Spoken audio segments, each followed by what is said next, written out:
একলা চলা পথের হলো আজকে অবসান।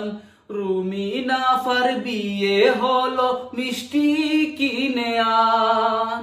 হাসানি বেটির বিয়া খেয়ে হইছে। আমার মনোবন্ধু যে কষ্ট জানোস নি, আমি যে বালা হইতাম তান্ডে এখন ব্যর্থর গান গাইয়া। তুমি হবে আমার বন্ধু, আমি হব তোমার। এই কথা ভেবে ভেবে জীবন করছি পার। আজ এত বছর পরে তুমি যাইবা অন্যের ঘরে। আজ এত বছর পরে রুমিন যাইবা অন্যের ঘরে।